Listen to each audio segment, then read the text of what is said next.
ایسے نہیں مدینہ چھوڑا امام حسین نے، سخت تھا امام حسین کے لیے مدینہ چھوڑنا۔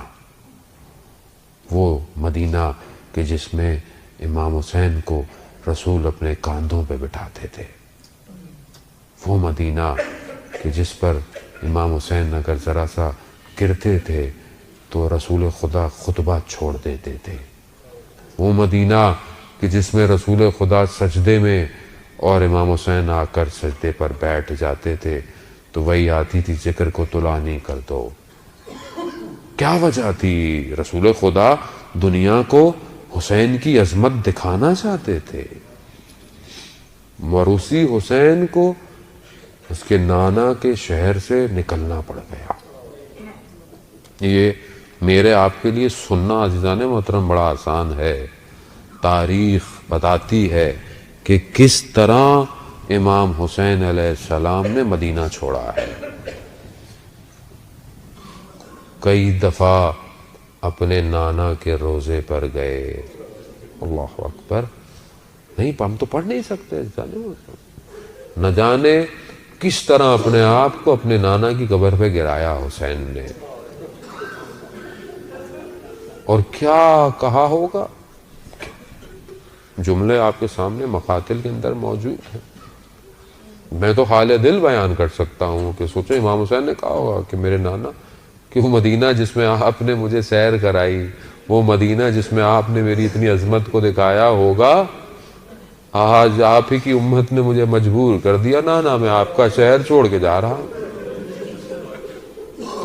اور چھوڑ کے جانے والے کو یہ امید ہو نا کہ اس نے آنا ہے تو وہ دوسرے طریقے سے جاتا ہے، لیکن جس کو یہ پتا ہو کہ اب میں نے آنا نہیں ہے، اب میں جا رہا ہوں۔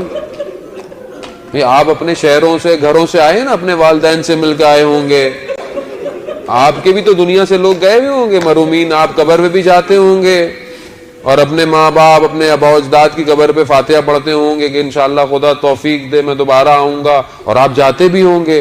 آپ کے جو عزیزی ماں باپ یا کوئی رشتہ دار ہوں تو آپ فوراً جا کر کوشش کرتے ہوں گے پہلے اپنے باپ کی قبر پہ جاؤں، پہلے اپنی ماں کی قبر پر جاؤں، کیوں؟ بہرحال میں بڑی دور سے سفر کر آیا ہوں۔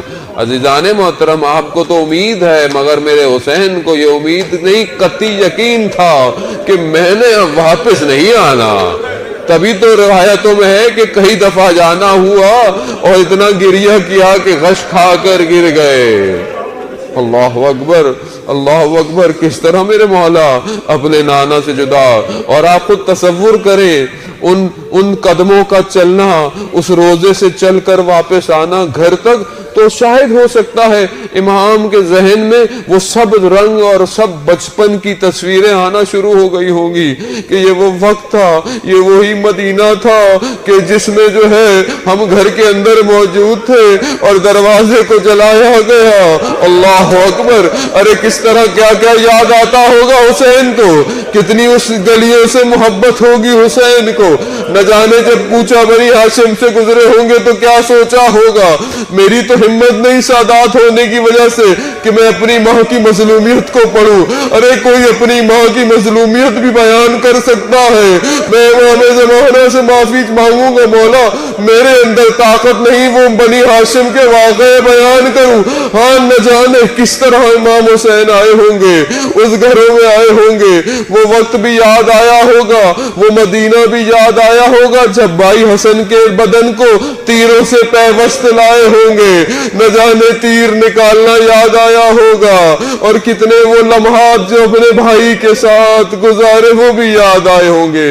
اجرکم اللہ عزیزان محترم، رو لیجئے، 28 رجب ابتدا ہے کربلا کی۔ اب آپ کا رونا شروع ہو گیا، میں اور آپ تو آج رو کر چپ ہو جائیں گے۔ ارے یہ اہل بیت آباد سے اپنے گھروں سے جو گئے ہیں، نہ جانے کس طرح چہرے دوبارہ نظر نہیں آئے مدینہ کو۔ آج مدینہ جس علی اکبر کو دیکھ رہا ہے، اب وہ علی اکبر نہیں آئے گا۔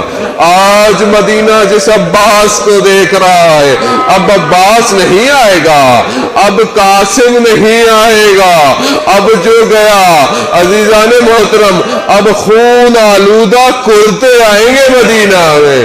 مدینہ والوں اب برداشت کر لو، یہ جانا آسان نہیں تھا اہل بیت کا، یہ بڑا سخت تھا۔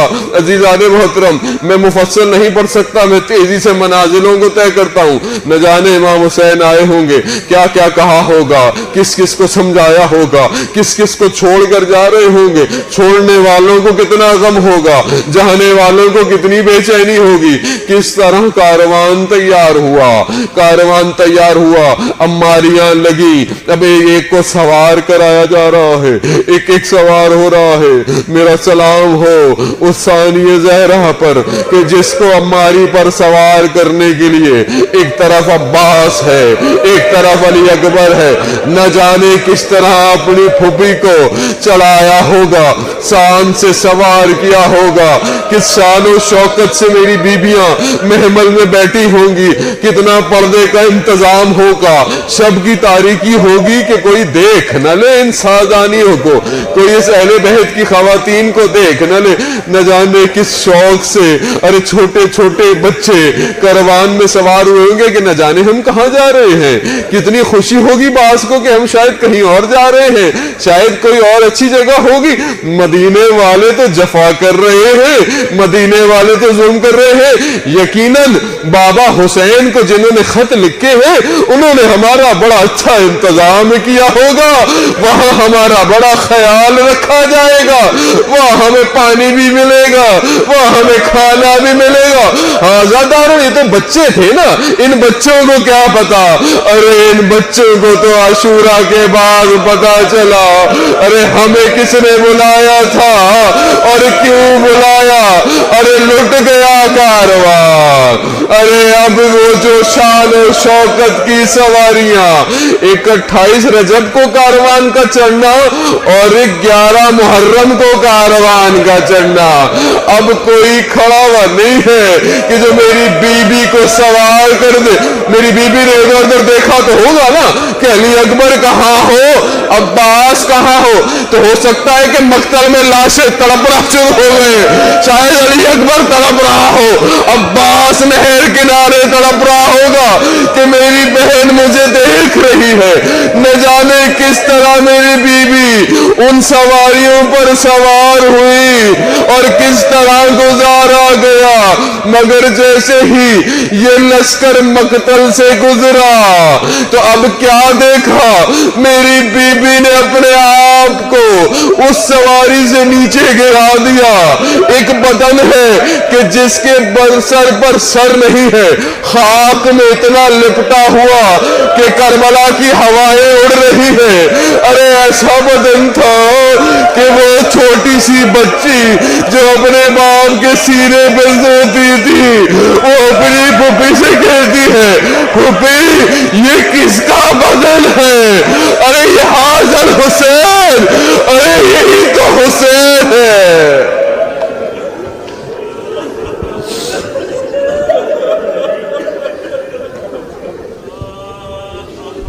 حضرکم اللہ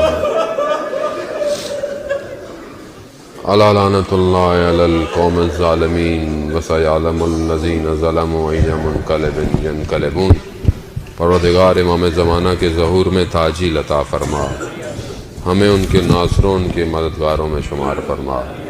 پروردگار جو پریشان حال ہیں ان کی پریشانیوں کو دور فرما۔ پروردگار جو بے روزگار ہیں انہیں رزق حلال عطا فرما، جو برسر روزگار ان رزق میں ترقی اور کشادگی عطا فرما۔ پروردگار جو بے اولاد ہیں حضرت علی اصغر کے صدقے میں انہیں اولاد صالح اور نیک عطا فرما۔ بہت سارے لوگ مریض ہیں اور کچھ کے آپریشنز ہو رہے ہیں، کچھ بستر پر ہیں، کچھ کینسر میں ہیں، کچھ لیور ٹرانسپلانٹ میں، کچھ کوما میں ہیں۔ پروردگار آج تجھے اپنے اس حسین کی روانگی کا واسطہ، پروردگار ان کو جلد سے جلد صحیح سالم اپنے گھروں تک پہنچا۔ پروردگار جتنے بھی لوگ اسیر میں ہیں، قیدوں بند میں ہیں، پروردگار اسیران کربلا کے صدقے میں جلد سے جلد ان کو رہائی عطا فرما۔ پروردگار دنیا میں جہاں جہاں بھی مسلمان مشکل میں ہیں، پریشانی میں ہیں، امام حسین کا واسطہ تجھے پروردگار ان سب مسلمانوں کی جان مال عزت آبرو کی حفاظت فرما۔ پروردگار جو بھی اس دنیا میں دین کی خدمت کر رہے ہیں، چاہے کوئی ایک شخص گیٹ پہ کھڑا ہوتا ہو، چاہے وہ کیمرے کے پیچھے کھڑا ہوتا ہو، چاہے وہ اپنی کوئی بھی ڈیوٹی دیتا ہو، نیاز بناتا ہو، گھر سے کسی کو لے کر آتا ہو، کسی بزرگ کو لے کر آتا ہو، چاہے وہ انتظامیہ ہو، چاہے وہ شخص ہو، چاہے وہ پولیس ہو، چاہے وہ اوقاف ہو، پروردگار جو بھی اس کار خیر میں اپنا حصہ ڈال رہے ہیں ان کی توفیقات میں اضافہ فرما۔ پروردگار جہاں بھی ماتم، عزاداری، نوحہ، منقبت، سلام ہو رہا ہے، پروردگار ان محفلوں کی تو خود اپنی حفاظت فرما۔ پروردگار ہماری ان محفل اور مجالس کو کوئی مقصد نہ دے سوائے اس مقصد امام حسین علیہ السلام کے، تاکہ ہم قیامت کے دن اپنے امام کے آگے پروردگار شرمندہ نہ ہوں کہ ہم مجلس محفلیں تو نام حسین پر کرتے تھے مگر مقصد ہماری اپنی ذات اور اپنی نفس تھی۔ پروردگار ہمیں نفس کی خواہشات سے امام حسین کے صدقے میں بچانے کی توفیق عطا فرما۔ پروردگار ہمارے جوانوں کو علی اکبر کی سیرت پر چلنے کی توفیق عطا فرما، ہماری ماؤں بہنوں کو بی بی سیدہ اور ثانیہ زہرا کی سیرت پر چلنے کی توفیق عطا فرما، ہمارے بوڑھوں کو حبیب ابن مظاہر کی سیرت پر چلنے کی توفیق عطا فرما۔ پروردگار ہمیں کوئی غم نہ دے سوائے غم حسین کے۔ پروردگار ہمیں زیادہ سے زیادہ ائمہ کی زیارات، حج اور عمرہ کرنے کی توفیق عطا فرما۔ پروردگار جو بھی حاضرین مجلس اپنی جائز خواہشات کو لائے ہیں، ان تیرے محبوب کے دروں کا واسطہ، اس امام حسین کا واسطہ کہ جس کی کشتی، جس کی نجات کی کشتی تمام کشتیوں میں سب سے تیز کشتی ہے، اس نجات کی کشتی کا واسطہ ان سب کی حاجات کو آج کی شب اپنی بارگاہ میں قبول اور مقبول فرما۔